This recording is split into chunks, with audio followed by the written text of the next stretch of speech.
Bueno,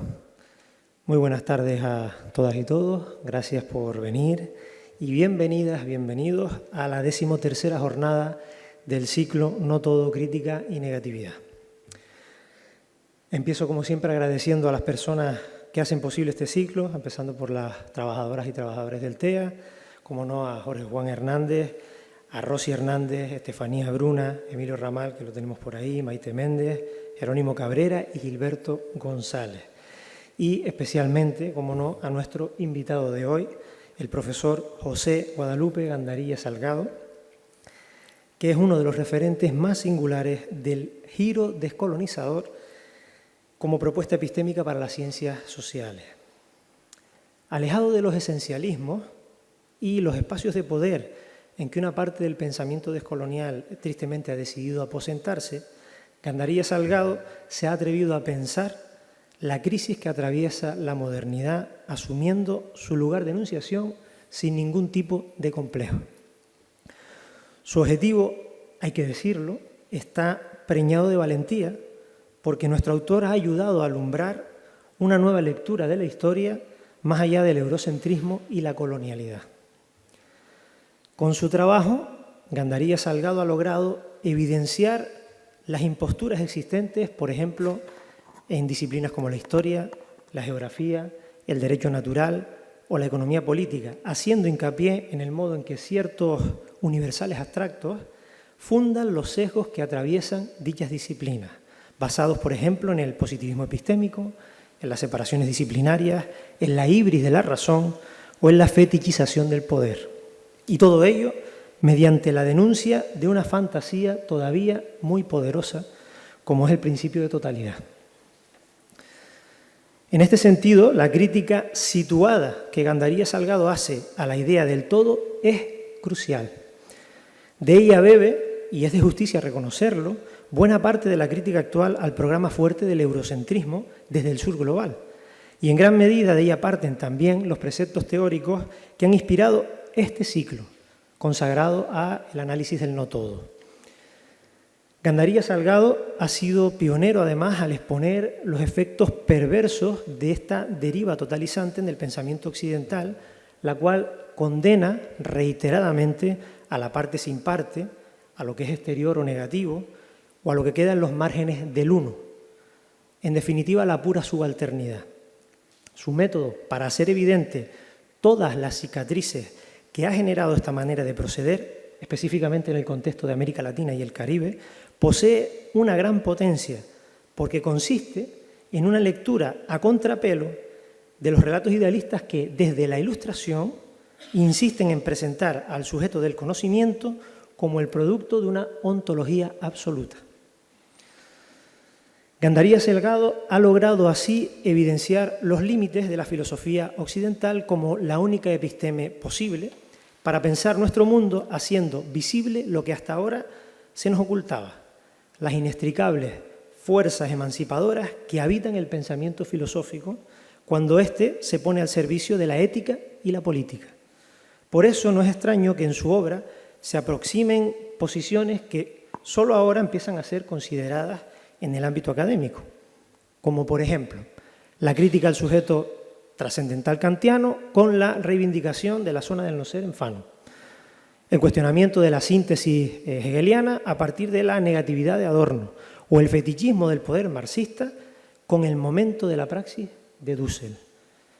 Y esta es la prueba del compromiso político del profesor Gandarilla Salgado, su búsqueda incansable de referentes epistémicos con los que afrontar la crisis histórica de nuestra época.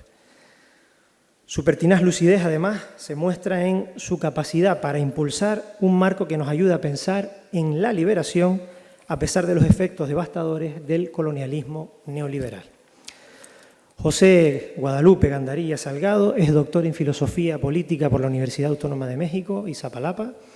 Es profesor, además, del Centro de Investigación Interdisciplinaria en Ciencias Sociales y Humanidades de la Universidad Nacional Autónoma de México.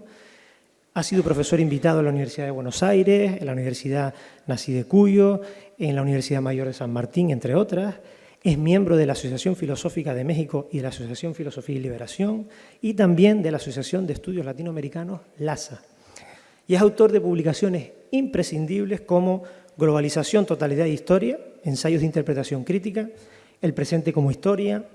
Asedios a la totalidad, Poder y política en la modernidad desde un encare descolonial, el cual obtuvo el premio además Fran Fanon al trabajo destacado en el pensamiento caribeño en el año 2015, Atravesar la pandemia, ensayos a cuatro manos, escrito además junto a otra pensadora ineludible como es María Aide García Bravo, que tenemos la suerte de que nos acompañe hoy aquí también, Colonialismo neoliberal, modernidad, devastación y automatismo, entre muchos otros. Así pues, sin más preámbulos, les dejo con la conferencia Tres versiones filosóficas del no todo desde América Latina y el Caribe. Muchísimas gracias. Muchas gracias. En primer lugar, quisiera agradecer la generosidad que hemos tenido en estos días en que, con motivo de esta invitación, hemos podido conocer parte de este hermoso sitio, parte de las Canarias, pero en especial parte de Tenerife y de su gente, que ha sido muy generosa en cada ocasión con nosotros. Quisiera agradecer más en específico con relación a este acto, pues las gestiones, en primer lugar la invitación de su director artístico, el director artístico del TEA, Gilberto González, su gerente Jerónimo Cabrera, y las atenciones que tuvo también Rosa María Hernández, cuya eficaz gestión permitió resolver cualquier escollo burocrático y la disposición completa para que el viaje se hiciera posible. Agradezco también en este mismo momento el apoyo técnico de Jorge Juan Hernández, pero quisiera agradecer muy en especial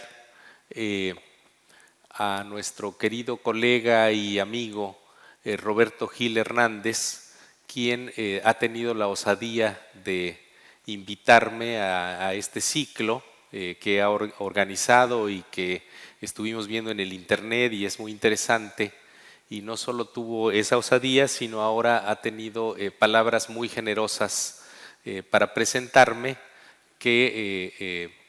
pues espero se colme en algo la expectativa de lo que ahora vamos a platicar.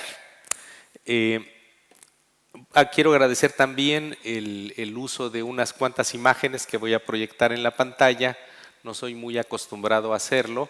en parte porque no sé hacerlo, y por eso agradezco también a María Aide García Bravo, quien no solo me acompaña o me soporta en el día a día, en el amor que nos profesamos, sino me ha ayudado a elaborar este recurso didáctico que acompañará un poco la exposición.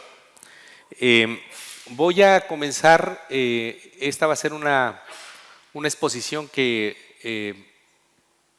entre la tarde de ayer y los días anteriores estuve imaginando, más platicada, más conversada, pero también voy a recurrir en alguna parte a algunos pasajes que tengo ya más redactados, más consolidados. Entonces va a ser una exposición sui generis, esperemos que funcione bien. Primero que nada quisiera referirme al tema que está convocada en todo el ciclo, la noción del no todo y la crítica y negatividad. Eso me hizo recordar este tema, me hizo recordar algún texto en el que yo intenté jugar en algún momento con una expresión que un gran historiador mexicano, Adolfo Gili, le atribuía a Ernest Bloch,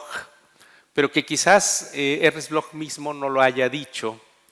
y quizás uno pueda más bien encontrarla hacia el pensamiento de otro exponente también, más integrado, quizás Bloch más periférico, de la denominada teoría crítica de la sociedad o la escuela de Frankfurt. El otro personaje al que me refiero es Herbert Marcuse. En el caso de Marcuse, es posible encontrar quizás esa mención a la que Gili hace referencia, y está expuesta del siguiente modo: lo que existe no puede ser verdad. Esa imputación de que lo que existe no puede ser verdad es directamente un enjuiciamiento del quizás el planteamiento más concentrado de lo que sería uno de las formulaciones que recorre buena parte del sistema filosófico de Hegel. Recordemos que Hegel sostenía que la verdad es el todo. Con este pequeño acto de memoria entre lo que se planteaba como lo que existe no puede ser verdad y el planteamiento hegeliano de la verdad es el todo, está planteada una cuestión que quizás en los tiempos que nosotros estamos viviendo ya ni siquiera se ofrece como un campo de disputa, que sería el problema de la disputa por la verdad, cuando estamos más bien situados en esta idea de que la humanidad vive propiamente en el terreno de la posverdad. Sin embargo, hay un núcleo ahí problemático muy importante, que tiene que ver también con el otro gran exponente, digamos. Si Hegel era el filósofo con el que había que medirse en el siglo XIX, desde luego que la personalidad de Heidegger era el filósofo con el cual habría que medirse en el siglo XX. Y Heidegger tendría esa posición respecto al problema de la verdad en términos de el desencubrimiento de la verdad. De algún modo, sus formulaciones, que a veces también son recuperadas desde el pensamiento crítico y aquel pensamiento crítico situado en relación con la denominada teoría crítica, en el sentido de tanto a la técnica como a la modernidad darle su oportunidad, darle la oportunidad que desencubran su verdad, que entreguen su potencialidad. Entonces, en ese sentido, el planteamiento de imputarle a esos dos posicionamientos, tanto a la verdad es el todo como a que el mundo desencubra su verdad, la idea de señalarles que lo que existe no es verdad o que este mundo no es verdadero, pues nos abre a una consideración también de lo real posible, el todavía no en Bloch, la posibilidad de la imaginación de mundos posibles. Y en ese sentido, este primer recuerdo me hizo referencia a conducir, digamos, la cuestión hacia esa otra ambición, digámoslo así, de la ontología occidental, que sería, como bien lo sintetizó Roberto Gil a la entrada, esta idea de ubicarse en la pretensión de poseer la totalidad o de haberse adecuado a un cierto universalismo que, ya visto con mayor detenimiento, se nos presenta pues como un universalismo parcial, con un universalismo no verdaderamente universal, sino más bien como una universalidad abstracta. De ahí que cuando Roberto y nos enviaron la invitación para esta charla, lo primero que se me ocurrió fue justamente tratar de conducir la reflexión a través de una tríada de pensadores a los cuales voy a ir llegando. Pero quisiera hacer antes una escala más bien histórica para señalarles un par de cuestiones que me parecen pertinentes a ese propósito. Es decir, a intentar señalar cómo lo que Michel Rolph-Trouillot, ese gran historiador y filósofo haitiano que falleció en los Estados Unidos, donde fue profesor, él señalaba cómo el pensamiento que se plantea universal, en rigor, es un pensamiento que se construye sobre la base de categorías, dice él, nortatlánticas o propias de un universalismo no plenamente universal, sino más bien el universalismo del circuito nordatlántico, si viéramos el mapa mundi, bueno, de la parte nortecéntrica del mundo. Entonces, cuestionar ese esas categorías del universalismo nordatlántico nos exige colocarnos en un determinado lugar de enunciación,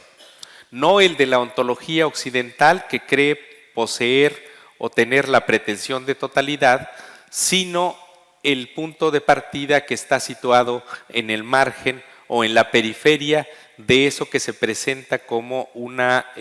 ontología muy lograda, muy genuina, homogénea, ordenada.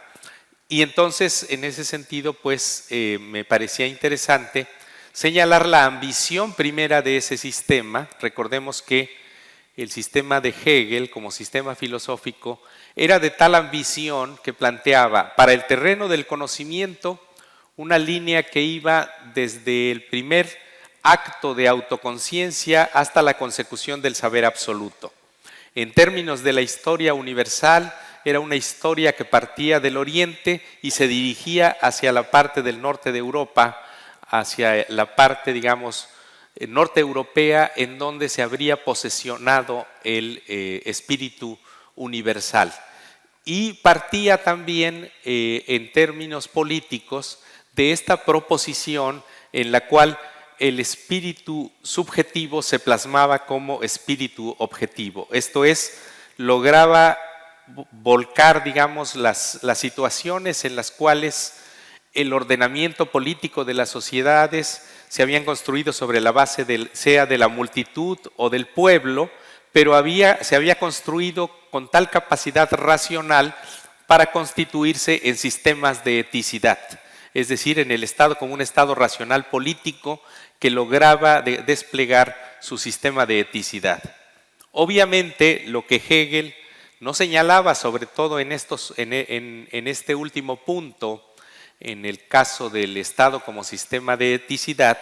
lo que no señalaba Hegel, que es también algo que obviamente Marx se lo va a señalar y va a trabajar incluso en analogía con esa formulación,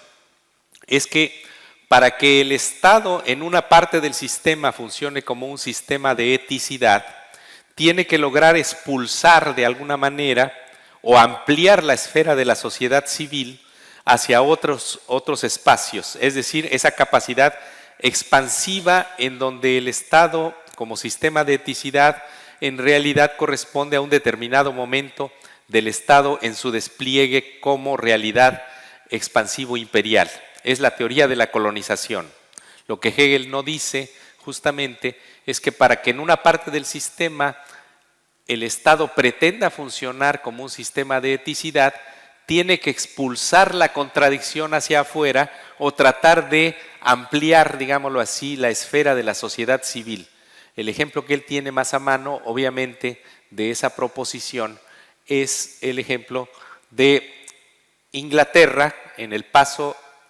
curso del siglo XIX, esa apertura, digámoslo así, a la posibilidad de constituirse en imperio. El otro elemento, obviamente, que él va a plantear fue justamente ese espacio de salida donde las 13 colonias, en el caso de la América del Norte, habrían esa posibilidad de ampliación de la sociedad civil. Obviamente lo que también Hegel tuvo como apenas un destello de iluminación para verlo, pero no así para procesarlo en su sistema filosófico fuera de una manera más completa, fue obviamente en la dialéctica del amo del esclavo, esas pequeñas 2 páginas de la fenomenología del espíritu, la referencia al episodio de la revolución haitiana como la constitución y el momento, digámoslo así, de liberación del esclavo, de la corporalidad del propio esclavo. Entonces, esa ambición del sistema hegeliano como sistema de pensamiento, rebatirla en los términos en los que señalemos, digamos, ese afuera que queda, digamos, comprendido en el sentido colonial por la ontología dominante, pero en su sistema de pensamiento relegado a una condición no significativa, me parece que era un esfuerzo que filosóficamente podría uno recuperar en algunos de los pensadores de los cuales vamos ahora a platicar. Comienzo entonces un poco con la lectura de algo que había preparado para esta exposición. En este punto me pronuncio más bien por salir pues del predominio fáctico de lo absoluto. Como es sabido, la primera edición en castellano de las lecciones sobre la filosofía de la historia universal de Hegel fueron publicadas en 1928 por la editorial Revista de Occidente. Con su lanzamiento inauguraban su biblioteca de historiología y no incluyeron sino hasta ediciones posteriores, ya bajo el sello de Alianza Editorial, el prólogo que a ese propósito había escrito José Ortega y Gasset y que sin embargo se había publicado como artículo en febrero de aquel año en la revista que había creado el mismo Ortega y Gasset. Aquellas páginas, toda esa una pieza narrativa, sustituían una minúscula advertencia escrita por el mismo Ortega y perseguían el propósito de fundamentar esa apropiación de lo histórico con que la obra hegeliana remataba toda una trayectoria interpretativa perteneciente a la tentativa del romanticismo alemán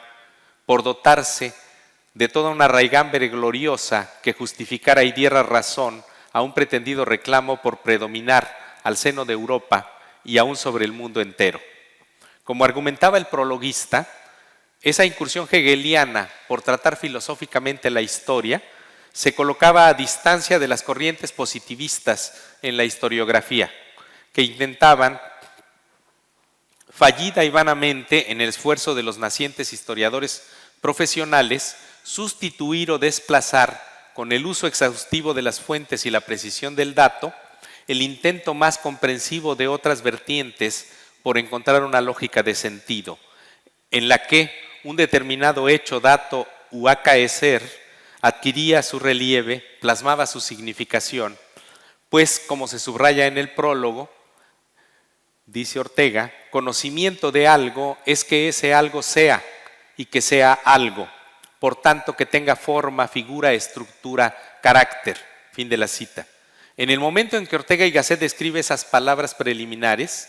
casi a un siglo exacto de que fueron dictadas esas lecciones por Hegel, últimas que habría impartido sobre filosofía de la historia, y ahora estamos casi a un siglo de lo escrito por el mismo Ortega, se percibe su reclamo por señalar lo que ha significado esa especie de imperialismo de una visión empirista de la física sobre la labor historiográfica, y que en equivalencia a la emergencia por aquellos mismos años de las perspectivas fenomenológicas ante la crisis de las ciencias europeas, lee esa declinación hacia lo empírico morfológico como un compromiso con lo tosco de la materia historiográfica, en lugar de ocuparse por la captación de la forma o la figura dialéctica de la historia. Atender al mérito de lo señalado por Ortega contra la historiografía positivista o neocantiana de mediados del siglo XIX e inicios del XX, no someterse entonces a la técnica o al método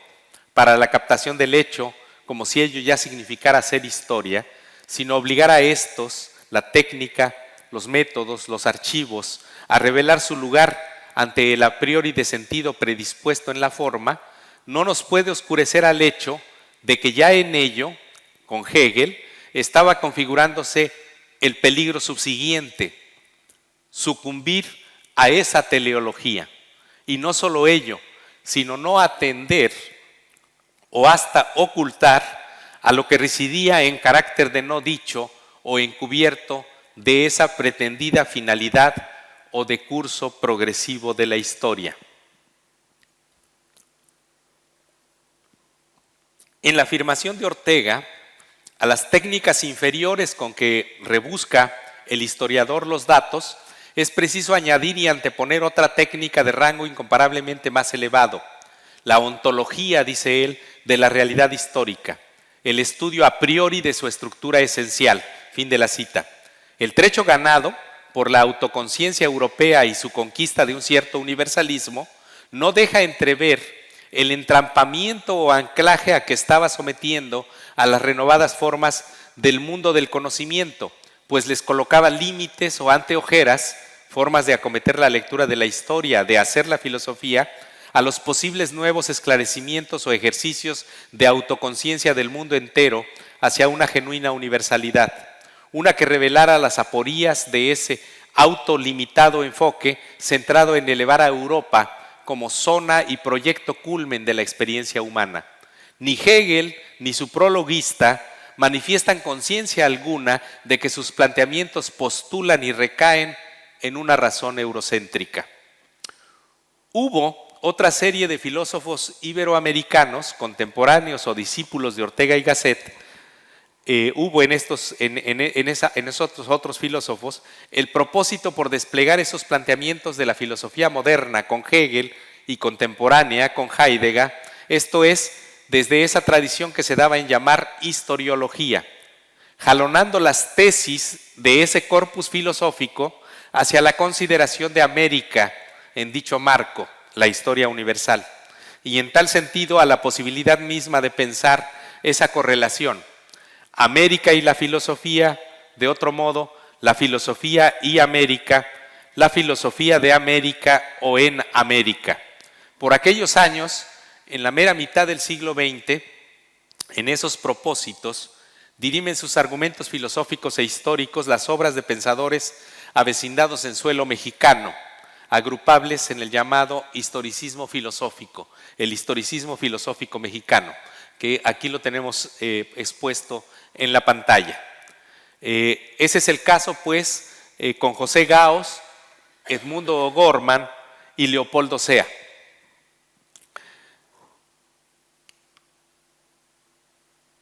Algunas de las obras importantes de estos pensadores, obviamente en donde ya se plantea esta idea, esta correlación de la filosofía y América o de la filosofía como filosofía mexicana también.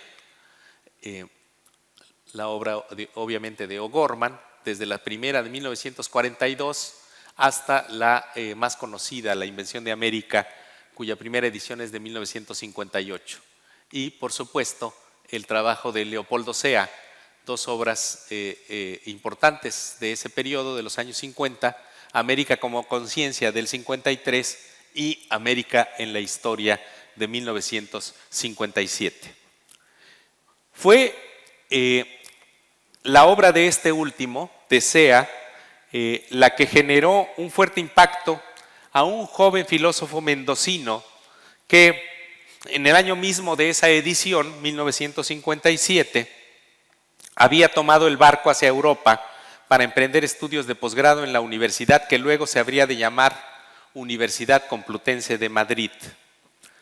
que en rigor estaba recuperando el nombre. Antes ya se había llamado así, después se llamó una parte Universidad Central y después se volvió a llamar Universidad Complutense. Obtiene ahí este filósofo mendocino, después avecindado en México, obtiene ahí su primer doctorado en 1959. Aunque al parecer sabrá de la obra de Sea hasta 1961 a 63 por su trabajo como bibliotecario, con lo que se financiaba sus estudios en París y que le llevarían finalmente a obtener su segundo doctorado en la Sorbona en 1967. Como Enrique Dussel mismo lo testimonia, cito, ese es el filósofo mendocino al que me refería, en París meditaba lo que indicaba el filósofo mexicano Leopoldo Sea en su obra América en la historia, en el sentido de que América Latina estaba fuera de la historia. Era necesario, desde su pobreza, encontrarle un lugar en la historia mundial, descubrir su ser oculto, reconstruir la historia de otra manera para encontrarnos un lugar.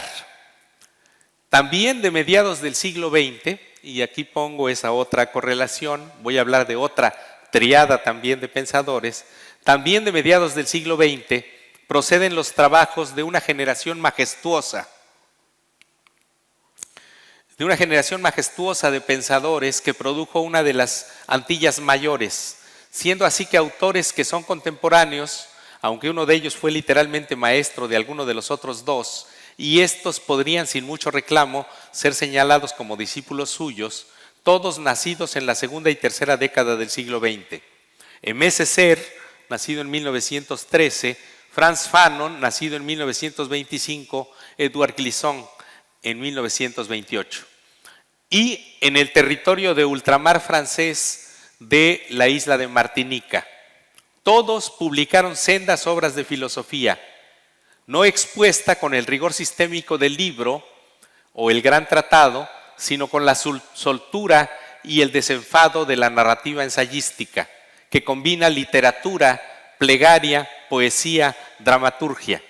en un tono que era el propio del discurso anticolonial de los años 50. Aimé Césaire, con su discurso sobre el colonialismo, 1950, Frantz Fanon, con su trabajo Piel Negra, Máscaras Blancas, de 1952, y Edouard Glissant, con su Sol de la Conciencia, de 1956. Algo latía en ambas formulaciones, si se nos permite, la una continental, la que vimos hace un momento, la otra del Caribe, la una del altiplano, la otra a nivel del mar. Pero en ambas se detecta ese eclipse de la metrópoli, la necesidad de buscar caminos genuinos, más auténticos en la forja de nuestros pueblos. Así lo describía Glissant en su experiencia de arribo a la ciudad luz. Percibe en París, dice él, la estremecedora imagen de una cultura viva aún y que la crisis está ya consumiendo en su llama. Fin de la cita. Por el contrario, es otra la voz, tal vez otro el ritmo, que suena desde el otro lado del océano, de aquella tierra de la que ha emigrado. Así lo señala, dice Glissant también en ese mismo trabajo. En las Antillas puede decirse que un pueblo está en proceso de construcción. ¿Podremos contemplar en vivo la actividad del ser suscitándose a sí mismo y naciendo de su propia voluntad? Arcilla que, sin demiurgo, se otorga su hálito. Es ese concepto que responde al sentido del título de su pequeño volumen casi aforístico. El cambio en las circunstancias persistentes hasta ese tiempo de mediados de siglo, bajo una relación de dominación de los colonizados por las potencias imperiales de Occidente y la inminencia del cambio, de la revolución, como desentrañamiento de las poéticas de la relación que se abren al día de su época como un sol de la conciencia. La expresión elegida por el título de su libro, para el título de su libro, por Glissant, de inmediato alude a una imagen propuesta por Hegel en la obra que ya hemos citado. Pues para el filósofo del absoluto, cito, la contradicción que existe pero que debe ser abolida y resuelta es el impulso de la vida espiritual en sí misma, que aspira a romper el lazo, la cubierta de la naturaleza, de la sensibilidad, de la enajenación y llegar a la luz de la conciencia, esto es, a sí mismo. Fin de la cita de Hegel. La visión de la historia reivindicada por Hegel parte de ver, en un sentido inmediatista, en su variación abstracta, un recorrido hacia algo mejor y más perfecto, son palabras de Hegel, que obedece a un impulso de perfectibilidad, nueva cuenta, palabras de Hegel. Sin embargo, dando un paso hacia un nivel más reflexivo, esta muestra para el filósofo alemán un trayecto que es el de una superación consumada por el espíritu mismo, que marca en su desplazamiento o evolución de Oriente hacia la Europa nordatlántica una sucesión de etapas o fases en forma progresiva y de carácter universal. En su lectura se funden las dos nociones. Bueno, pero no les pasé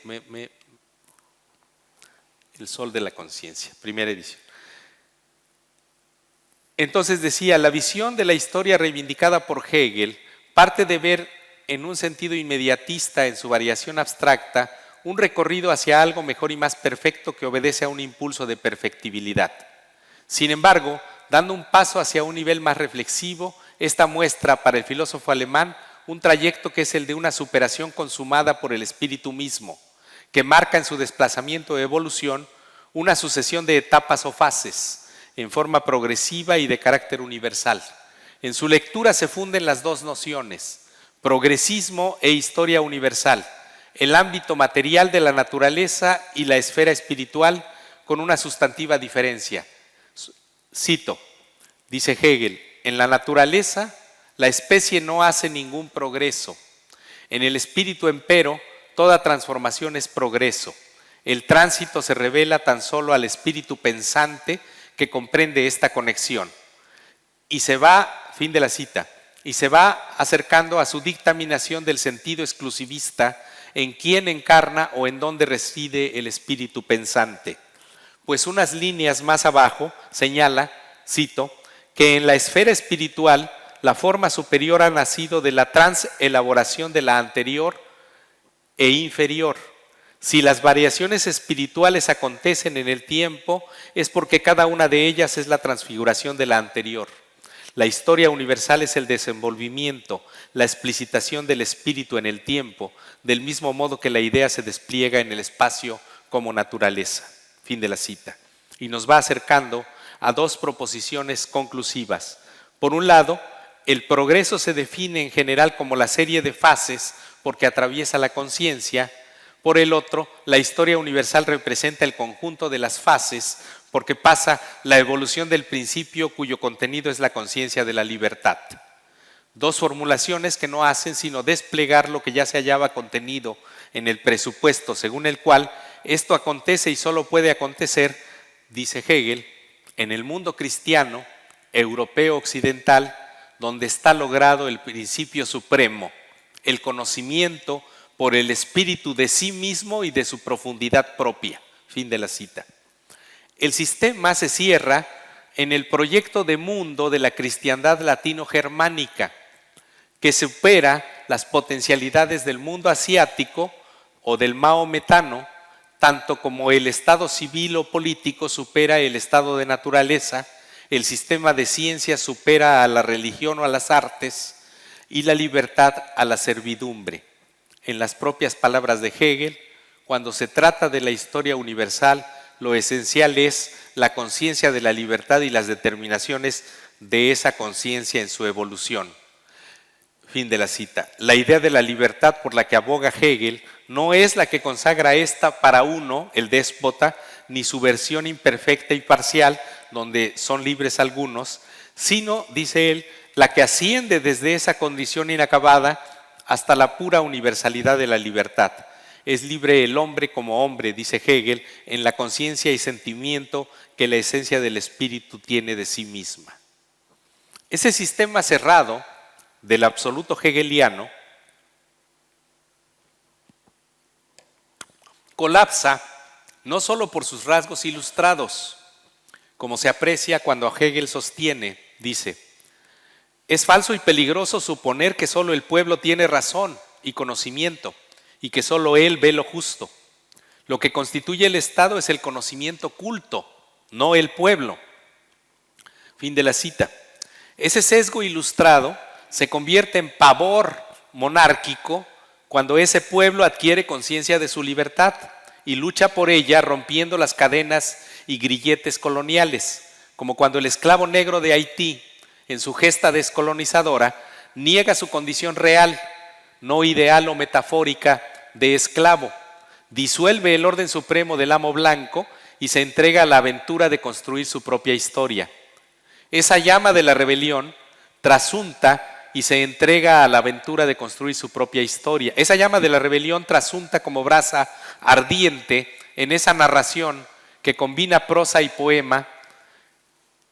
y ahora hago referencia a la obra también de uno de estos autores que he señalado, a la otra obra de ese ser. Trasunta pues esa rebelión como brasa ardiente el cuaderno de un retorno al país natal, que Aimé Césaire publicó en París en 1947, precedido de un prólogo de Benjamín Peré, el surrealista, e ilustrado por Wilfredo Lam, aunque antes ya había sido editado fragmentariamente en la revista Volonté de 39, cuando su autor apenas contaba con 26 años. En esa obra temprana no solo se da cita a la enorme figura de Toussaint de Louverture y se reconoce que fue en Haití donde la negritud se puso de pie por primera vez y dijo que creía en su humanidad, sino que en un plano más profundo, hasta las tramas de lo subconsciente, se advierte el desafío a enfrentar por las subjetividades colonizadas. Cito a Césaire. Habían metido, dice, en su pobre mollera que una fatalidad pesaba sobre él y que no le puede manejar a su antojo, que no tenía poder sobre su propio destino, que un señor avieso había desde tiempo inmemorial escrito leyes de prohibición en su naturaleza pelviana y ser el buen negro, creer honradamente en su dignidad, sin la curiosidad perversa de verificar nunca los jeroglíficos fatídicos. Fin de la cita. El horizonte de la lucha seguía abierto, sigue aún, 2 siglos después de aquella revolución esclava de Saint-Domingue de 1791 a 1805. Los amos imperiales del orden global de la modernidad-colonialidad siguen castigando ese atrevimiento del pueblo haitiano, y ahí están las reiteradas penurias vividas en esa nación para constatarlo. Del comienzo de los años 70 procede también la crítica feminista a Hegel por Clara Lonzi, en aquel libro que lleva por título Escupamos sobre Hegel. La visión hegeliana de la historia, su sistema patriarcal de pensamiento, y más recientes son aún otros esfuerzos igual de significativos que se han opuesto al relato hegeliano. Es el caso de la crítica subalternista por el historiador también recientemente fallecido Ranajit Guha, o de la crítica poscolonial con Dipesh Chakrabarty, y de la crítica antiesclavista e imagológica de Susan Buck-Morss. Sin embargo, para continuar con la segunda parte de la charla, lo haré a través de 3 pensadores que fueron los que elegimos para trabajar el día de hoy. Pasamos a la tercera tríada de pensadores.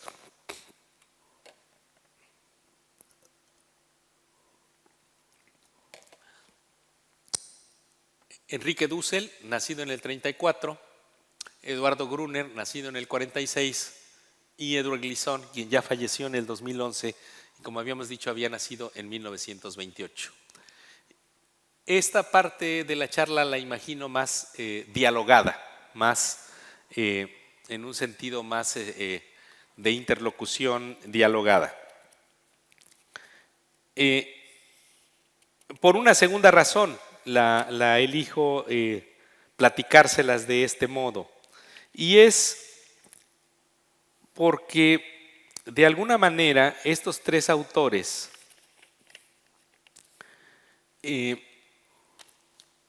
también tienen un planteamiento del no todo en otro sentido. Su filosofía, en efecto, quizás más en el caso de Dussel, tenga una aspiración a construir un sistema de pensamiento, pero en cada uno de ellos también la filosofía está expuesta o abierta a tratar de arrastrar, digámoslo así, arrastrar la filosofía hacia otros confines. El ensayo y la literatura, en el caso de Gruner, la historia, la poiesis o la estética, en el caso de Dussel, la narrativa, la poesía o la dramaturgia, en el caso de Glissant. Es decir, en cada uno de ellos la aventura filosófica se constituye en un esfuerzo también de integración, de ambición, de no recaer solamente en la exposición de un sistema filosófico, sino de tratar de desbordar los límites de este sistema filosófico en términos de que sus referentes comprendan también esas otras expresiones de las prácticas humanas. De alguna manera, en ese sentido, arranco con el planteamiento de Dussel, porque en él, como decía hace un momento, el esfuerzo por romper con la ontología occidental se expresaba en ese movimiento que también le exigió, de alguna manera, dice él, romper con el helenismo como la parte, digamos, desde la que se arranca la filosofía, como el punto de origen de la filosofía. Y ese movimiento de rompimiento del eurocentrismo y de rompimiento con el helenocentrismo, dice Dussel, lo da en los tempranos años 60 y lo hace con un movimiento que en cierto modo comprende esta parte del sistema o el mundo de vida propio de la vida del desierto del norte de Europa, del norte de África, que sería la parte de lo que él reivindica en términos del mundo y las categorías de pensamiento semita. Dussel lo dice en el sentido de que cuando termina su doctorado en Madrid, emprende un primer viaje por solo 2 semanas por la costa mediterránea hasta llegar a lo que es Jerusalén, en tierra palestina, y después emprende un segundo viaje más largo en el 61, y ese movimiento, dice, para él fue un esclarecimiento, porque de preguntar, decíamos hace un rato, por la condición de América como fuera de la modernidad, a partir de ese momento y a través de la experiencia con los pobres de la tierra, en el sentido de su experiencia de trabajo con carpinteros árabes, por cierto, dice él, conoce la pobreza y ya no su lugar de enunciación entonces ya no solo es el de América Latina, sino será el del pobre dentro del mundo. Es decir, es un movimiento en donde tanto lo afuera como lo abajo, es decir, el que está abajo en la condición social, el que está abajo en la condición material de la reproducción de la riqueza y el que está fuera del sistema, constituirán los dos núcleos desde los cuales emprenderá su sistema filosófico en términos de su categoría fundamental, que es la de la exterioridad como trabajo vivo en Marx o la exterioridad como el otro en el sistema levinasiano de pensamiento. En ese sentido, para Dussel, entonces, romper con la ontología occidental exigirá pensar desde la exterioridad. Y ese será como el pensamiento de nuestro gran filósofo durante toda su producción siguiente. Desde los primeros años 70, en su proyecto de la filosofía ética latinoamericana,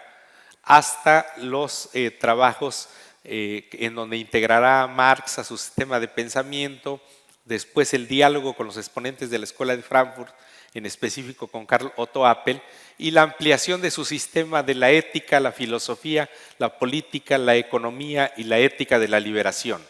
Es decir,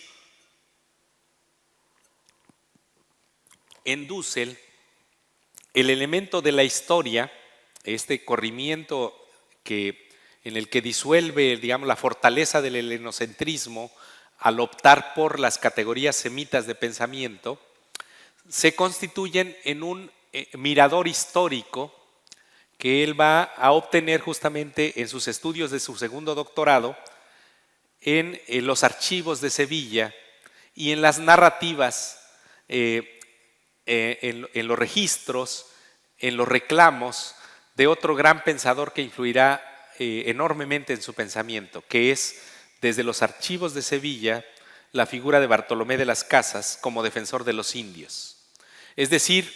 esa figura del pobre y el indio, que después adquirirá otra potencialidad cuando integre en su pensamiento también a otros autores, como Walter Benjamin, como todo lo que sería la teología política de, digámoslo así, de ese espacio de producción de pensamiento de las teologías políticas de base benjaminiana en la figura de Pablo de Tarso, evidentemente nos plantean un sistema que ha mantenido ese propósito de romper, digámoslo así, y tratar de ir más allá entonces de la totalidad vigente. Él llamará a ese propósito el proceso en el cual, digámoslo así, tenemos que pasar de la ontología o de la totalidad vigente hacia una crítica negativa de esa totalidad y hacia la posibilidad de construir una crítica creativa de la nueva totalidad. Son las denominadas 3 constelaciones de su política. Expuesto muy sistemáticamente el pensamiento entonces de Dussel, que para los temas que aquí tratamos me sirve con señalarles los planteamientos de sus libros de la filosofía de la liberación o el otro, las exposiciones en Frankfurt sobre el tema de la modernidad, que están en el libro de 1492, El encubrimiento del otro. Pasemos a otro de los autores que estaban en esta tríada, Eduardo Gruner, un poco menos conocido quizás, filósofo argentino también, con un trabajo muy interesante de discusión desde los referentes de la teoría crítica, digámoslo así, como lo más granado del discurso crítico occidental, pero en la necesidad de construir una teoría crítica periférica o una teoría crítica desde los márgenes. Gruner tiene, particular para esta exposición, me sirve y les recomiendo dos trabajos fundamentales a mi juicio. El primero, El fin de las pequeñas historias, de los estudios culturales al retorno imposible de lo trágico, y la continuación del mismo en su libro quizás más denso, más importante en términos de su trabajo también histórico, filosófico, En la oscuridad y las luces, Capitalismo, Cultura y Revolución, que como verán, obviamente con la figura de el jacobino negro, refiere a la rebelión haitiana. El trabajo de Gruner es también un trabajo muy serio, pero desde otro registro, quizás también afín al título mismo de este ciclo, el asunto de la vinculación de crítica y negatividad. La herencia adorniana está presente ahí en el trabajo de Gruner y es fundamental a mi juicio referir un poco a lo que Gruner entiende por teoría crítica para mirar entonces el desplazamiento que él propone. Gruner entiende por teoría crítica un esfuerzo de,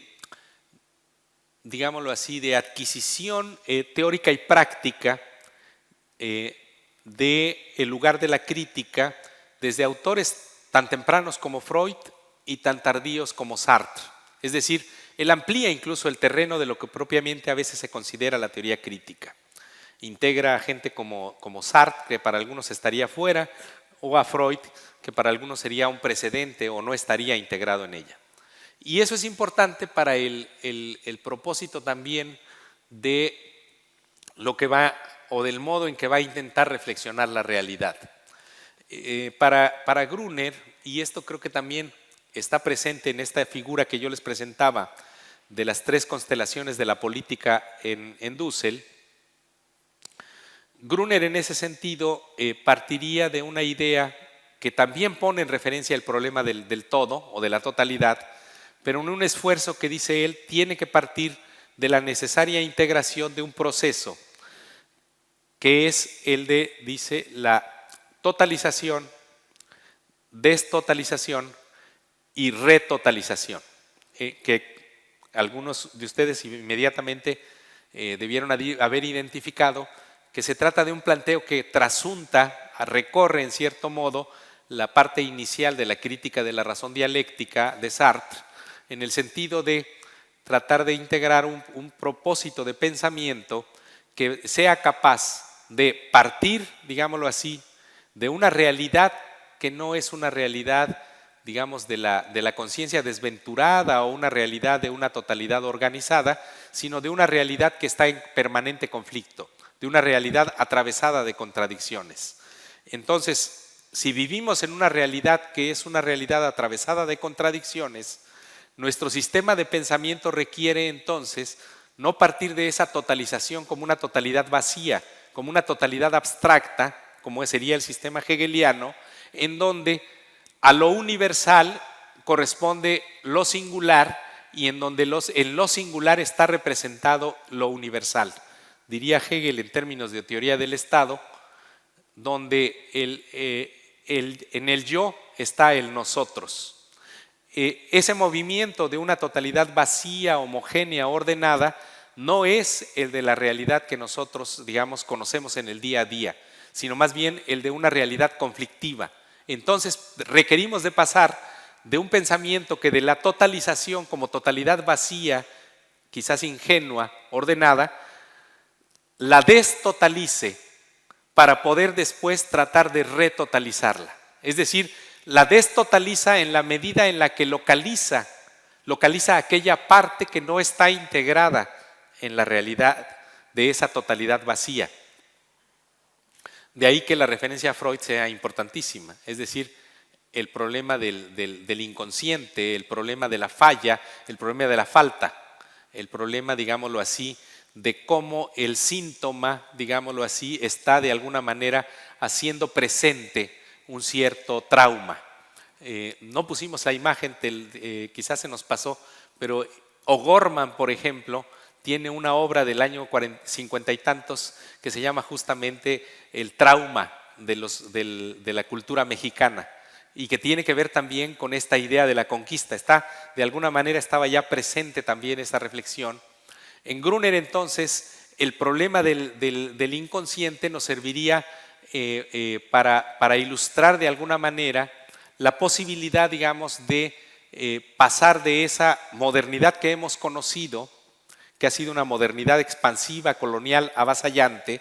hacia la posibilidad de tratar de construir una modernidad distinta. Metodológicamente él la piensa en términos de lo que él denomina tratar de, digámoslo así, señalar la crítica de la modernidad, haciendo a ella misma autocrítica, una modernidad autocrítica, porque es capaz de reconocer su contramodernidad, es decir, su cara oculta, lo que no ha mostrado, es decir, lo que ella ha negado. Por esa razón, en su trabajo más denso, tanto histórica, filosófica y políticamente, La oscuridad y las luces, muestra justamente esos dos polos, ¿no? Lo que está en la oscuridad, lo que ha sido negado, la revolución haitiana, con respecto a aquello que se ha mostrado. Pareciera que la ilustración, la filosofía occidental, uno de los mayores logros, digámoslo así, del pensamiento ilustrado que tanto motivó emociones en Kant o en Hegel, la Revolución Francesa, esta, sin embargo, fue incapaz de retomar, digámoslo así, la falla que le señalaba el propio momento mismo de la rebelión del esclavo negro. Haití era en ese sentido, digámoslo así, el señalamiento de la falla y de la falta del mismo sistema, del sistema mundo en su momento. En ese sentido, pues, Gruner no es un autor que se contente con esta idea automática de que hemos pasado a la modernidad, de la modernidad a la posmodernidad, en el sentido de que antes regía una totalidad fortalecida y ahora vivimos en el mundo de la fragmentación. Para él no, para él más bien estaríamos en la permanente situación de crisis, en donde justamente esos ángulos, esos aspectos, esos procesos que muestran las faltas de la modernidad son los que le ponen hasta aquí a ese discurso neutro, homogéneo, ordenado de la modernidad. Es decir, es un permanente uso de la perspectiva de un no todo, en el sentido de que la totalidad está vacía, la totalidad es homogénea y vacía del universal abstracto, es incapaz de incorporar aquella particularidad, digámoslo así, como dice Rancière, de la parte de los que no tienen parte, la particularidad que ha sido expulsada, que ha sido dejado de lado, que ha sido, digamos, la base sobre la que se construyó la fortaleza de esa otra parte de la totalidad. El sistema de pensamiento, entonces, y la propuesta de Gruner se formula en un sentido en el cual de la modernidad lo que podemos esperar es que ésta avance hacia su condición de modernidad autocrítica sobre la base de reconocer, digámoslo así, lo que está en el margen periférico del sistema como contramodernidad. Si no es capaz de hacer ese movimiento, que sería el movimiento de totalización, destotalización, retotalización, seremos también incapaces entonces de avanzar en una condición, digamos, de iluminar la vida social de nuestros pueblos, los procesos sociales que estamos viviendo, sobre la base de una pretendida autoaniquilación o aniquilación posmoderna del sujeto. Gruner no apuesta por eso, no piensa en una idea fragmentaria del sujeto, más bien piensa en un sujeto dividido, fracturado, un sujeto, digamos, contradictorio, un sujeto que es capaz de reconocer sus contradicciones, porque es capaz, como en el psicoanálisis, de lidiar pues con sus determinados traumas. Obviamente no los va a resolver, pero va a tratar de lidiar con ellos. En ese sentido, el sistema de pensamiento me parece muy útil, el de Gruner, para pensar también esa variante de un no todo, desde una perspectiva, digamos, que históricamente tiene un referente tan importante, situado en una fuera en el curso del inicio del siglo XIX, como la rebelión haitiana, pero que también podríamos reconstruir en múltiples historias anteriores, digamos, desde el siglo XVI, para el caso de América y el Caribe, y posteriores incluso también. El tercer autor del que vamos a hacer referencia, para ir ya acercándonos a la conclusión, ya me estoy extendiendo quizás demasiado, es el siguiente, que es Edward Glisson. En el caso de Glisson, pongo aquí dos libros que nos resultarían útiles para tratar de reconstruir parte de su trabajo. Uno, el Tratado del Todo Mundo, otro, la filosofía de la relación, pero bien también podríamos haber hecho referencia a otra de sus obras también muy importantes, que es el Discurso Antillano. Y ahora que estamos acá en Canarias, también habría que pensar en construir justamente el discurso desde acá, es decir, el discurso desde este lugar de enunciación. El trabajo de Glisson es muy importante para mí en la perspectiva de una idea del no todo,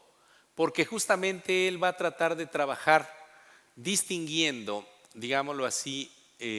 no desde la perspectiva de un determinismo geográfico, sino más bien de una idea de pensar filosóficamente la condición del paisaje, es decir, la condición del mundo de vida en el que está uno, como su lugar de enunciación. Lo que señala Glisson, y creo que es el modo en el que emprende su crítica de alguna manera u otra, es la condición de cómo el pensamiento occidental ha sido un pensamiento que se construyó sobre la base de un pensamiento que tributa al uno, es decir, es una filosofía de lo uno, cuando lo que él plantea, visto desde el mirador antillano, pensemos en el mirador antillano como un espacio archipielar que fue expuesto a toda una serie histórica de imperialismos. El espacio antillano fue, en ese sentido, como dice Juan Bosch o Eric Williams en los años 70, fue la propia frontera imperial. Y en ese lugar, en México también podríamos pensarlo también de esa manera, porque México, quizás a diferencia del Caribe, solamente le faltó a los holandeses llegar a tratar de hacer su aventura colonial sobre el espacio territorial de primero la Nueva España o lo que fue México. Pero en el Caribe tuvimos de todos los imperialismos, ¿no? El español, el francés, el inglés, el holandés, y después la sustitución de ese hegemón cuando en el siglo XX el superhegemón de los Estados Unidos se vuelca toda su historia de dominio sobre la región del hemisferio occidental y de América Latina, y desde luego sobre el Caribe. Entonces, para Glisson, el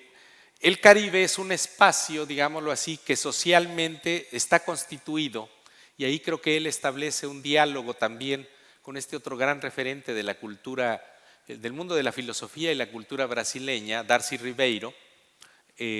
cuando él distingue tanto Darcy Ribeiro como este otro antropólogo mexicano que escribió digamos, los trabajos sobre la cultura negra en nuestro país, Gonzalo Aguirre Beltrán. Él distinguiría entonces tres tipos de poblamiento: lo que llama los pueblos testimonio, o sea, los pueblos originarios de ese continente. Después, una segunda oleada, que sería la oleada propiamente de la invasión y la colonización, en el sentido de lo que para América significó el oleaje de población que venía, digamos, desde los dos núcleos o momentos de la modernidad que atraviesan colonialmente el siglo XVI y el siglo XVII. La cultura del Mediterráneo o del Bajo Mediterráneo y la cultura, digamos, norte europea. las dos invasiones o colonizaciones de la cristiandad católica y de la cristiandad, la religiosidad, digámoslo así, protestante. En ese sentido, ese sería el segundo núcleo. Y el tercero es el núcleo de los denominados transterrados, es decir, de la reconstrucción de África en América. Esos tres núcleos, a diferencia, digamos, del otro pensamiento, el pensamiento que tributa al uno, constituye o crea un pensamiento que es una práctica, un modo de vida, que para Glisson es la expresión de una raíz que él considera como una raíz múltiple, un pensamiento más de carácter, y en eso acompaña un poco, se nutre de la filosofía también del postestructuralismo francés, de una cierta filosofía rizomática. Dice él, la savia de las culturas latinoamericanas y del Caribe, una savia que está atravesada por una raíz múltiple, a diferencia de la otra que privilegió una raíz única. Él prefiere nominar una idea de una raíz que, digámoslo así, es una raíz diversa, que en cierto modo también hace cruce con lo que en su momento, y esto se destaca más en el discurso antillano, con lo que en su momento esa generación de fines del siglo XIX, estoy pensando en gente como José Martí, en gente como José Martí, que leía y se carteaba con Antenor Firmat, ese antropólogo haitiano que discutió contra las concepciones racistas de mediados del siglo XIX, en donde dice Martí, la América profunda, la América testimonio, digámoslo así, es el árbol que sostiene, ¿no?, y el que permite la idea de pensar en un sentido en que cuando América se alza, o si América se alza, es justamente porque esa América testimonio se levanta.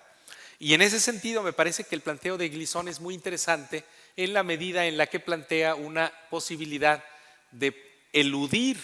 toda idea ontológica de una identidad de raíz única para pensar en una idea, digámoslo así, que trasunte este proyecto histórico de algo que se construyó en una identidad de raíz diversa.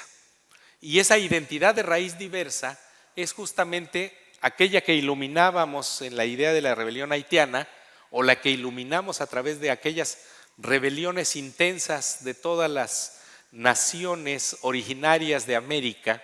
que no fueron destruidas por el avance de la totalidad, sino que son capaces de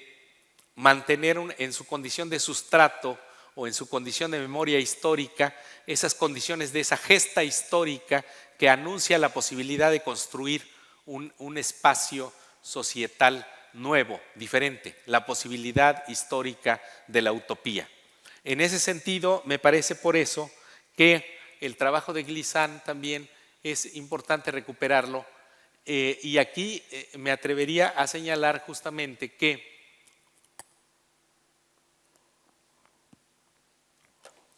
algunos errores en la traducción de las obras en francés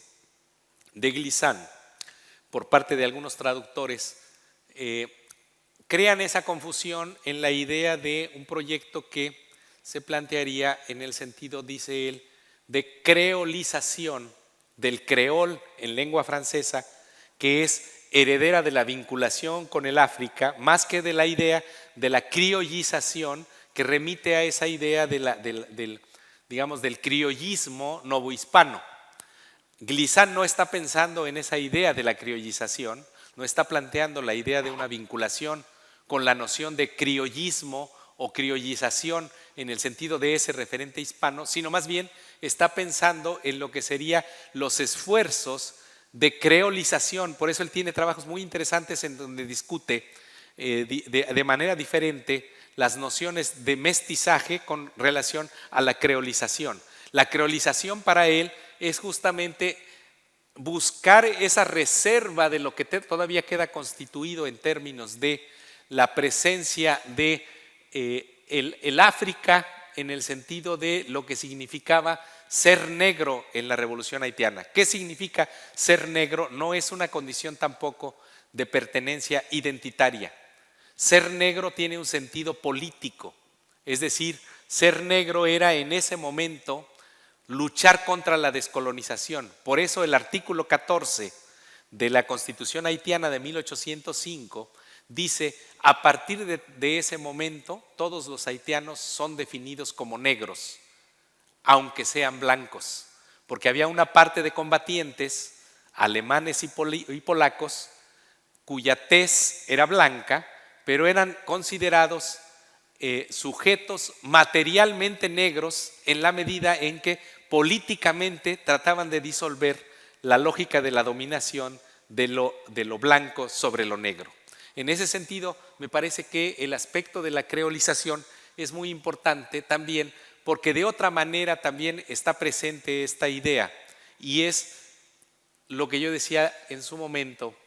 en la intención de arrastrar la filosofía hacia esos otros espacios de la creatividad humana, espacios donde está presente lo sublime o lo extático, como puede ser el caso del poema, de la narrativa, de la novela. Y ahí paso quizás a la última idea con la que ya voy cerrando, que sería el uso que pretendo hacer aquí sobre la base de una serie de figuras y una serie de líneas, que sería el mapa, este pequeño mapa que me ayudó el día de ayer a elaborar mi compañera Aide García, en donde tendríamos justamente la diferencia de conceptualización de la modernidad en términos de la idea del óvalo que se ve en verde, que sería el pensamiento del uno, el círculo, que como figura, digamos, desde los griegos es entendida como la figura de la perfección. Y por el otro, una manera de pensar la modernidad, que sería la otra figura, la potencialidad de pensarla en términos del triángulo, la triangulación atlántica, es decir, la modernidad que se abrió a romper los límites del Mediterráneo y se abrió al mundo en la idea de conquistar la nueva inmensidad del mundo del Atlántico. Y ahí, en el círculo rojo que hemos identificado, parte de lo que serían la parte de lo que es conocido como la Macaronesia, ¿no? A diferencia de la Polinesia, no solo es lo de los muchos, sino lo de los bienaventurados y demás, que con referencia al mundo antiguo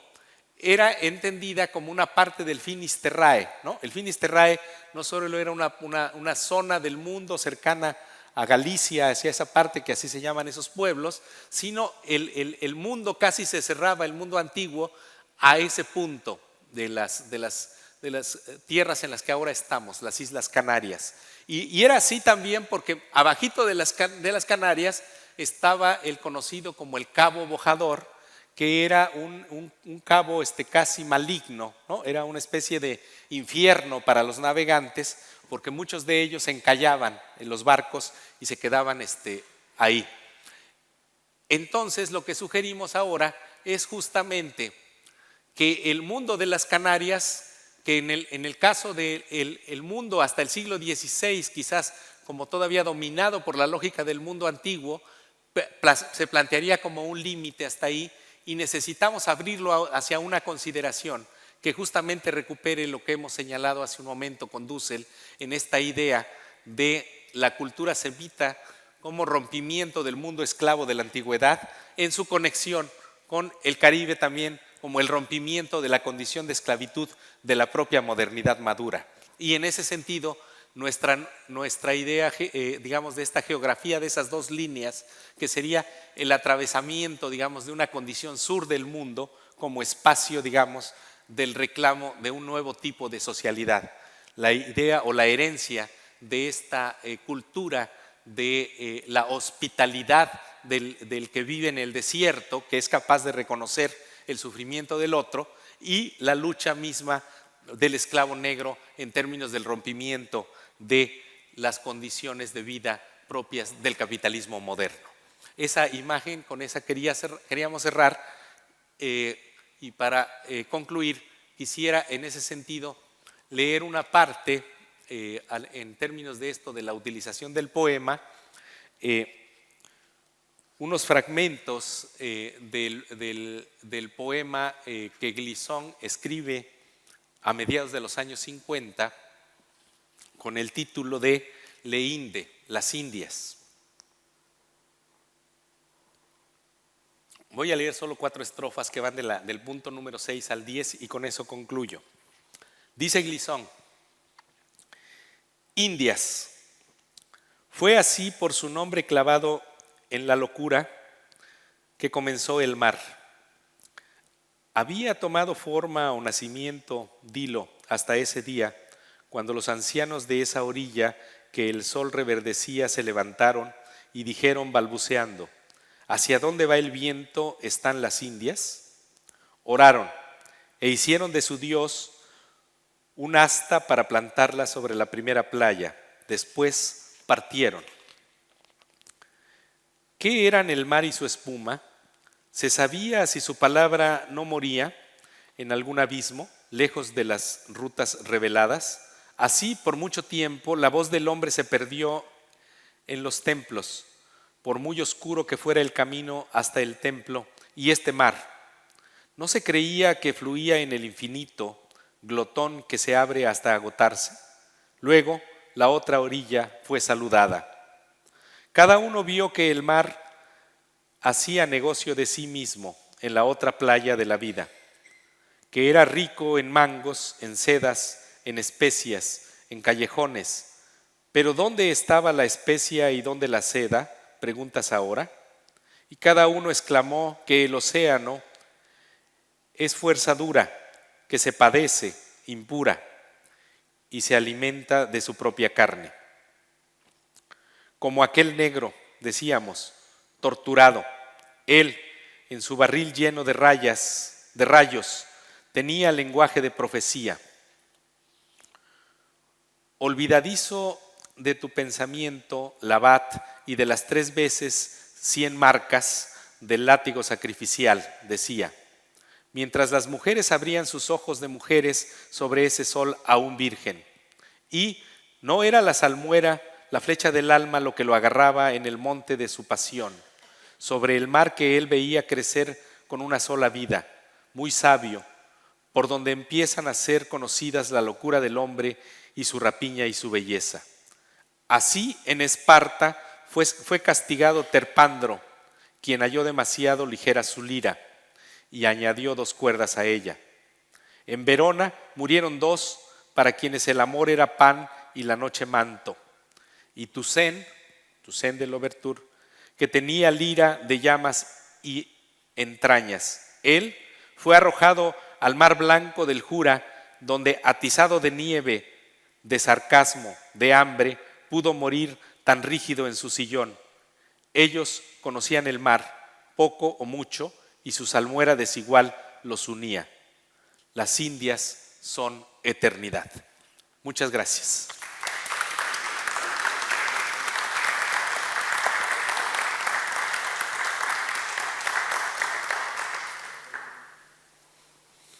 Bueno, muchísimas gracias, José, por esta apasionante conferencia, por este enorme recorrido, además por la filosofía, por las epistemes, digamos, no solo eurocentradas, sino también las que han estado en esa exterioridad constantemente atentando contra el uno. Vamos a abrir un pequeño turno de palabra, como siempre, y por supuesto lo que siempre les pido es que sea lo más breves posible en el planteamiento de sus preguntas para que dé tiempo a que más gente pueda preguntar. ¿De acuerdo? Empezamos aquí al caballero, la palabra, y después por aquí. Vale. Bueno, salud. La pregunta es bastante escueta. A lo largo de tu plática utilizaste en 2 ocasiones el término Iberoamérica y Latinoamérica. ¿Cuál es el término más preciso para denominar la cuestión? Porque estoy un poco confuso. Gracias. Bueno, si pone así la pregunta, yo diría que la expresión precisa sería la de la amefricanidad.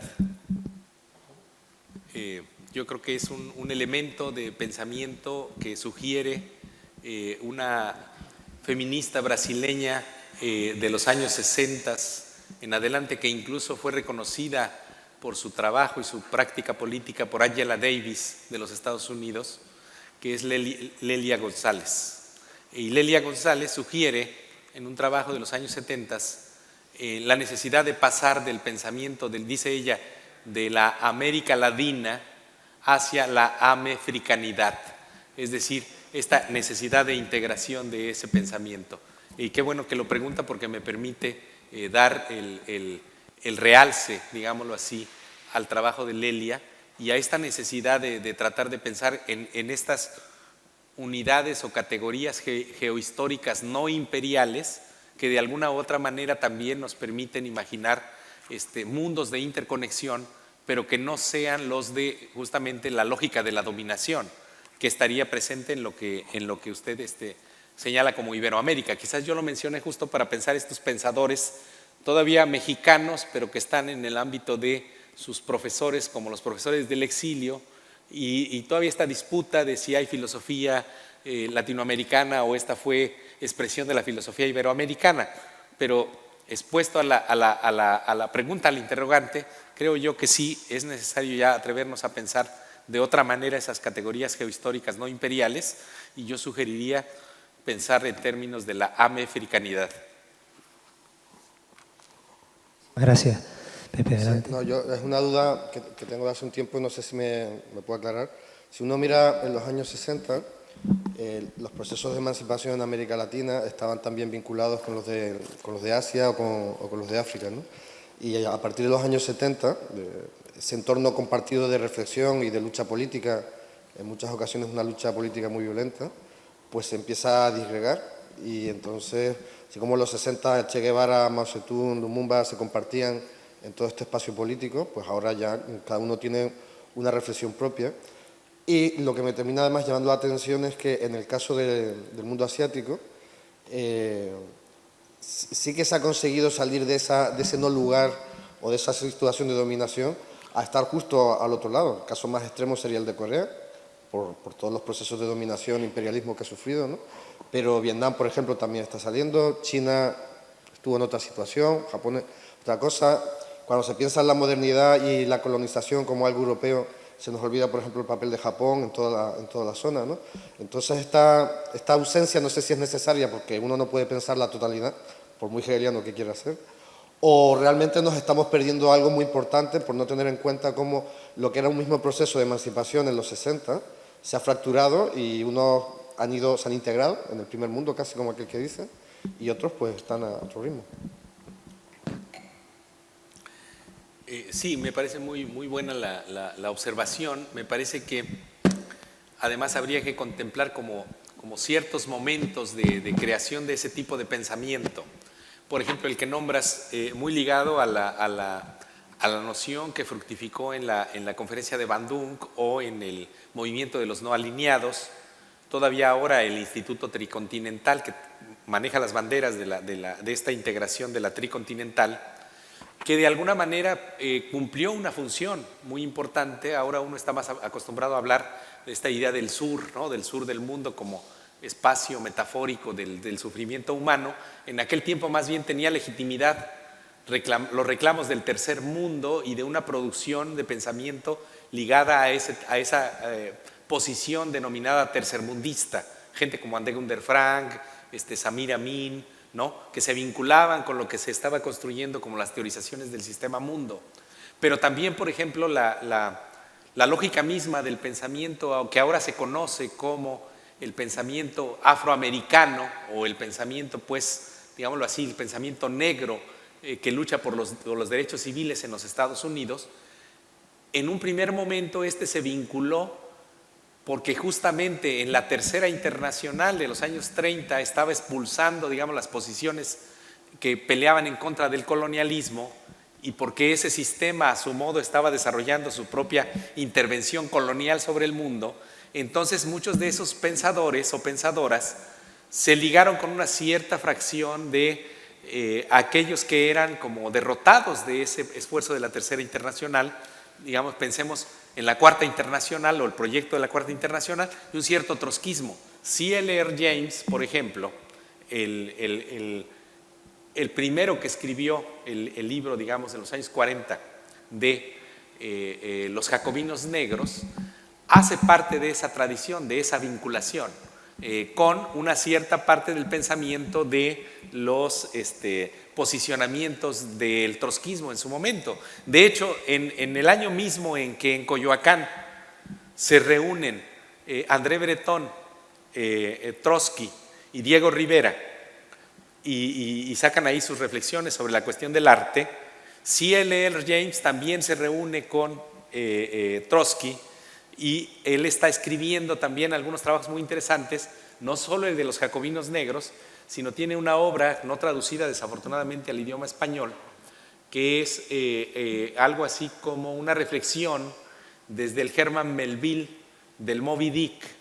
como la idea, digámoslo así, del nuevo vehículo de la transformación humana. Entonces sí creo que en ese sentido no hay que olvidar pues algunos de esos momentos, digamos, de creación del pensamiento crítico, porque es una larga historia, una muy larga historia que, digamos, debemos de tratar de recuperar en las genealogías para que no quedemos, digamos, expuestos a esta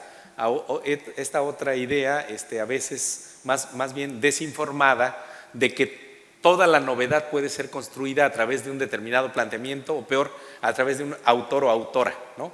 Y más bien recurrir a esa larga historia que ha sido la de un pensamiento que va de alguna manera avanzando y que tendría que ser capaz pues de integrar para pues tratar de alguna manera, como digo yo en algún libro, asediar la totalidad, ¿no? Ya que no podemos conocer, digamos, desde esa totalidad, no podemos conocer el todo, pero sí podemos cuando menos establecer una cierta palanca que nos permita tratar de acercarnos a ese conocimiento. Un inciso que te quiero, aprovecho para hacerte una pequeña pregunta sobre lo ya dicho, porque el compañero Pepe hablaba del papel de Asia y tú haces un planteamiento muy interesante con esa crítica al sistema de los 500 años y los 200 años. ¿Podrías abundar un poco en eso, Pepe? Sí, me parece que en ese sentido es muy importante lo que señalas también por el papel de Asia, porque nosotros tenemos que distinguir ahora ya no solo un cierto eurocentrismo en el sentido de que del siglo XVI amparó la transformación para el sistema siguiente todo entero, porque el siglo XVI dio paso, sí, con la triangulación atlántica que veíamos en el mapa hace un momento, a un cierto punto del mundo, una cierta parte de la comarca, era Europa como subcontinente, como periferia del mundo antiguo, se erigió en centro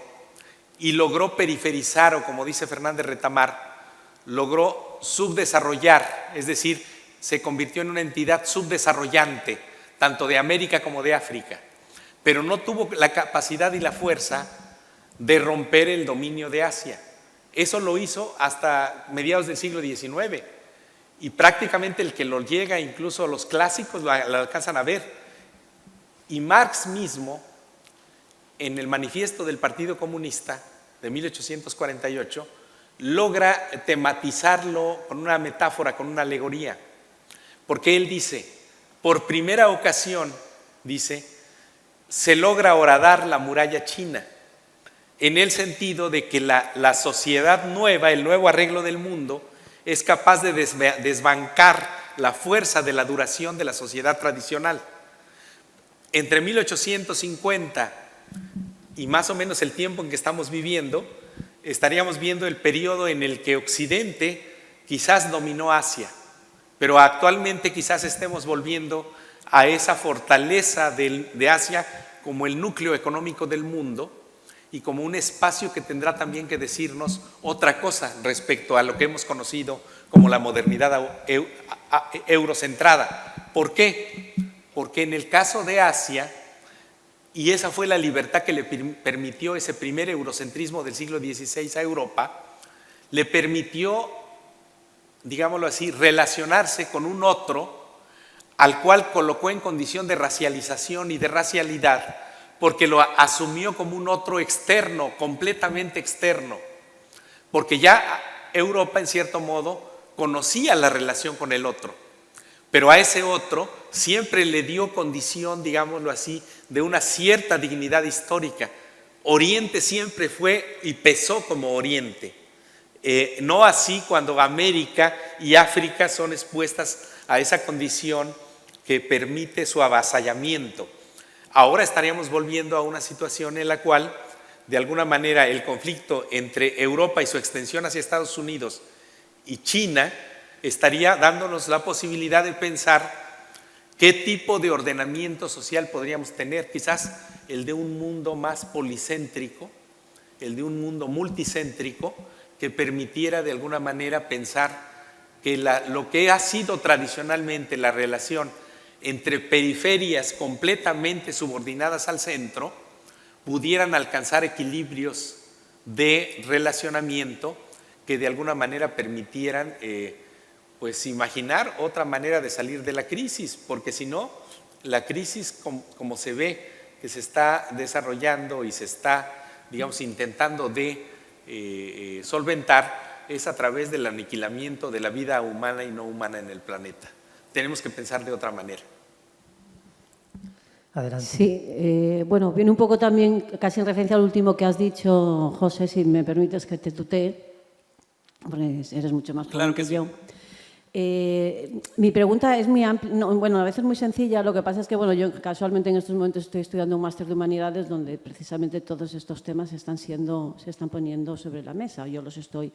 Entonces, desde lo que yo conozco, lo que yo sé es que desde el siglo pasado, desde mediados del siglo pasado hasta la actualidad, se ha intentado a través de la antropología, la sociología y la filosofía superar el pensamiento del siglo XIX, el hegeliano, digamos que la figura de Hegel lo representa, pero no es el único, el pensamiento antropocentrista y el pensamiento eurocentrista. Un eurocentrismo que, según unos autores que yo he leído, no lo digo yo, se extiende también a Estados Unidos, no solamente a esta Europa nuestra, sino a Estados Unidos. Los demás son las periferias y las partes marginales.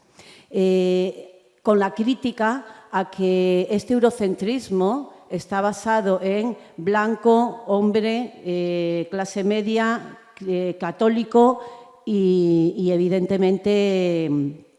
heterosexual. Entonces partimos de que todo esa era la identidad antropocéntrica que la filosofía y la antropología nos ha transmitido. Se intenta superar cambiando ese debate de identidades, las múltiples identidades que hoy en día parece que son las que están. Mi pregunta es, dicho todo esto, al día de hoy, en pleno siglo XXI, en 2023, desde el punto de vista tanto de la antropología, filosofía, sociología, literatura incluso, que son todo digamos, disciplinas que se suman y que se complementan, ¿está superado, crees tú que está superado este antropocentrismo o que puede estar superado este eurocentrismo, o esta vuelta a los nacionalismos políticos, sociales, este pensamiento radical que vuelve a aparecer, que parece que vuelve a imperar en los países incluso más democráticos, nos demuestra que todas estas teorías del siglo pasado, de mediados del siglo pasado y actuales, no están sirviendo de mucho o son solamente teorías? ¿Qué es lo que opinas? Bueno, yo creo que como lo has expuesto, queda claro que es un terreno de disputa, ¿no? Pienso que hay ciertos avances más en el terreno de los planteamientos teóricos que de lo que eso pueda tener como expresión en términos de la estructura institucional, incluso en las estructuras del saber. Es decir, tanto en universidades, en estudios medio superior como en del posgrado, pues hay toda una predominancia todavía de la cultura anterior. O sea, seguimos siendo, como decía, y ya lo decía Wallerstein en los años 90, cuando era presidente de la Asociación Internacional de Sociología, seguimos siendo presas de un pensamiento construido en el siglo XIX, ¿no? Centrado a veces en la figura del Estado, en las estructuras del saber, en el saber universitario. Actualmente tenemos un desafío impresionante, por ejemplo, en lo que tiene que ver con la cuestión de las culturas digitales. La vuelta a la presencialidad en casi todas las universidades que ahora están volviendo a la situación de presencialidad es una vuelta complicada, difícil, porque la gente, la disolución de las comunidades académicas con la imposición de estos nuevos mecanismos de comunicación, hace una situación que pareciera que la universidad misma pierde su pertinencia. Es decir, si ya toda la educación se puede dar a través de estas plataformas, pues entonces la disputa está dada en términos de los contenidos, es decir, de lo que se transmite y del mensaje que se transmite. Por otro lado, pues es un territorio también de disputa en el ámbito de las estructuras, no solo del saber, sino de las estructuras sociales. Es decir, el enemigo obviamente no va a dejar, digamos, sus condiciones materiales o sus condiciones de privilegio. Si eso para algunos grupos significa fortalecer las posiciones etnicistas, las posiciones nacionalistas, las posiciones individualistas o egoístas, pues a eso van a apostar, a un mensaje político que tiene mucha incidencia y captación en ciertos grupos, en esta idea de que cuando dice el neoliberalismo, en el neoliberalismo cualquiera se puede salvar, pero no es que cualquiera, sino que uno de todos los cualquieras se salvará. Pero ellos plantean esa como una alternativa ante la posibilidad de una política que pensase más bien en esta idea de, no en un ideal que no es ni siquiera del siglo XIX, sino del siglo XVII, ¿no? El de yo soy porque yo pienso, yo soy porque domino, yo soy porque soy tu amo, o el amo del esclavo, y no un planteamiento ético que sería el mirar hacia el otro, en el sentido de, o hacia la otra, en el sentido de yo soy si tú eres, yo seré si soy capaz de construir algo en el que tú también seas. Yo creo que los momentos de la vida y de la crisis que estamos viviendo nos tendrían que estar alertando a un paso a una ética de ese calibre, en donde, como dice Hinkelhammer, el yo soy si tú eres integra no solo a la cuestión de la relación heteronormada, digámoslo así, sino a otro tipo de relaciones, sino también a la cuestión de la naturaleza o de las otras formas de vida no humanas. Es decir, yo soy si tú eres, integra, es un principio tanto ecológico como un principio societal, digamos, de integración. Que, digamos, tendría que ser capaz de integrar esas proposiciones, porque de otra manera me parece que las oportunidades que tenemos son las de sucumbir a esas otras posiciones del fascismo, del neofascismo, de los nacionalismos exacerbados, bueno, de un mundo atravesado por muros, ¿no? Que esa es la otra perspectiva. Y yo creo que en ese sentido, pues, tendremos que avanzar más allá de los planteamientos teóricos y dar la batalla en el terreno de lo que se disputa también socialmente, ¿no? O sea, estamos ante un escenario en el que ninguna lucha es completa, pero toda lucha es significativa. Entonces tenemos mucho por hacer. Bueno, a costa de seguirte sacando el jugo un poquito más, ¿una pregunta más? Sí, adelante, Mariano. Bueno, muchas gracias por tu estupenda conferencia. A ver, como ya no me atrevo a decir latinoamericano, te has referido a pensadores del sur del Río Grande hasta abajo, hasta el sur, ¿no? Y del Caribe. Nombraste de pasada a Susan Buck-Morss, hiciste mucha énfasis, además estuvo en este ciclo, la pregunta procede más, ¿no? Hiciste mucha énfasis. Te quería preguntar por tu opinión sobre su libro Hegel y Haití, y aprovecho también te quería preguntar por un europeo en México, Serge Grusinski, ¿no? Simplemente, como los he leído, ¿qué opinas? Esta es la pregunta. Bueno, comenzaría por este último, me parece que es muy interesante lo que hace sobre los imaginarios de Grusinski. La noción de cuarta parte del mundo, por ejemplo, es una idea que entra, digamos, a esta integración de la noción de mapa o del nuevo mundo, ¿no? Me parece que es importante. De Buck-Morss me parece una extraordinaria pensadora. El libro de Hegel, Haití, la historia universal, que además lo editó en los breviarios el Fondo de Cultura Económica en la versión en español, es una genial exposición tanto de los límites del pensamiento hegeliano como de las fuentes que de alguna manera Hegel abrevó y no fue capaz de integrar. Digamos, lo que tiene la virtud del trabajo de Buck-Morss son dos cuestiones. En una primera parte en una primera parte, señalar cómo, de alguna manera, demuestra ella en la metáfora esta del búho de Minerva, demuestra que Hegel estaba informado porque en esos momentos había una revista que circulaba en Francia que se llamaba Minerva y que fue de las pocas que, digámoslo así, registró y dio noticias sobre la rebelión haitiana. Entonces, capaz que Hegel miró eso y a un punto sucumbió al destello o se espantó de lo que realmente podía constituir la idea de la dialéctica del amo y el esclavo que estaba viendo en la Revolución Francesa, y que él en una obra, porque la revolución haitiana de 1791 a 1805, Hegel escribe La fenomenología del espíritu, donde aparece ese pasaje en 1807. Entonces, sí pudo haberlo visto, pero como que después ya no lo integró. Y algunos dicen que por eso es más coherente la traducción del pasaje en términos de amo y esclavo que como señor y feudo, servidumbre y señor, porque eso remite más bien a la integración de la historia en la idea del paso del feudalismo al capitalismo, y que por eso algunas traducciones optan por esa traducción. En segundo lugar, es muy interesante el planteamiento porque lo que logra decir, que tampoco lo dice Hegel, porque para Hegel tanto América está fuera de la historia como África ya quedó detrás de la historia, es que el espíritu universal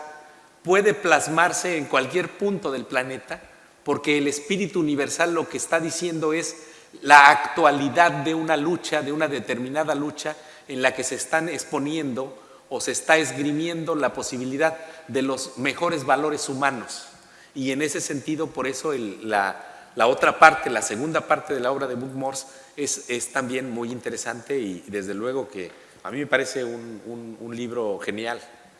Muchas gracias. Bueno,